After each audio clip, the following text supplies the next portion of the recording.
All right, let's get right into it. When you're putting together a solar system, you have to make a ton of choices. But what if I told you that one single decision could dramatically slash your costs? Yeah, we're talking about the wiring. I know. It sounds a little too good to be true, right? Can you really save that much? Well, the answer is a huge yes. And today, we're going to break down exactly how you can make your solar project way cheaper and a whole lot safer just by understanding one simple principle.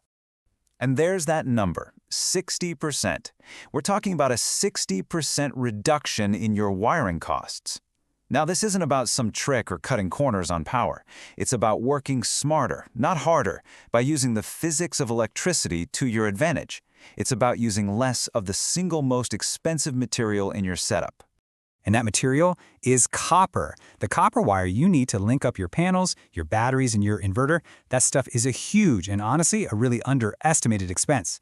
The more power your system handles, the more current it needs, and that means the wire has to be thicker, and you guessed it, way more expensive. So how in the world do we get around this? Well, it's not magic, it's just physics. The whole secret is tucked away in the relationship between voltage and current, and we can unlock it with one super simple equation. This right here, this is the key to everything.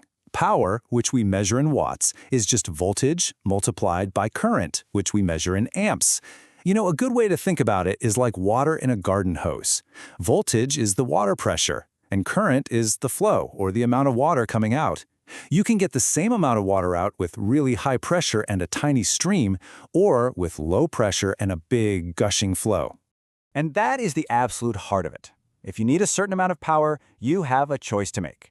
You can go with low voltage, which means you need a high current, or you can crank up the voltage, which lets you deliver that exact same power with way less current.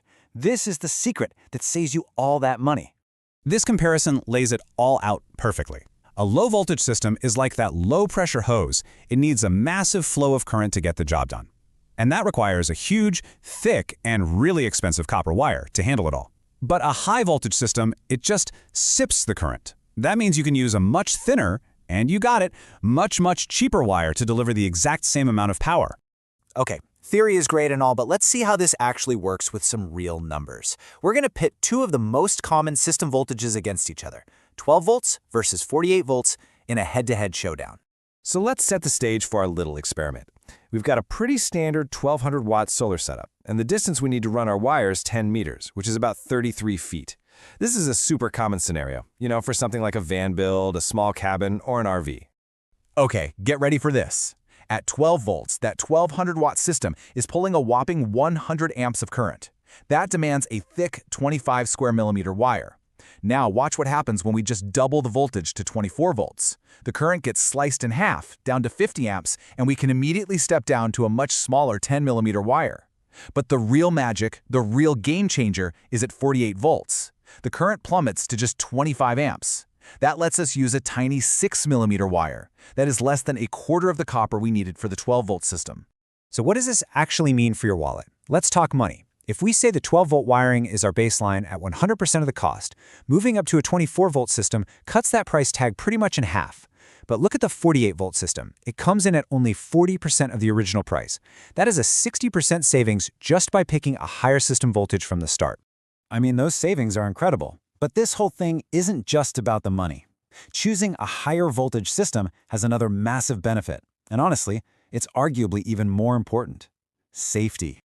The reason is dead simple. Whenever electrical current moves through a wire, it generates heat. It's just a law of physics you can't get around. The more current you push through, the more heat you're going to generate. And I think we can all agree that excess heat in any electrical system is a very, very bad thing. Yeah, trying to shove too much current through a wire that's too small is basically a recipe for disaster. It can lead to dangerous overheating and becomes a serious fire hazard.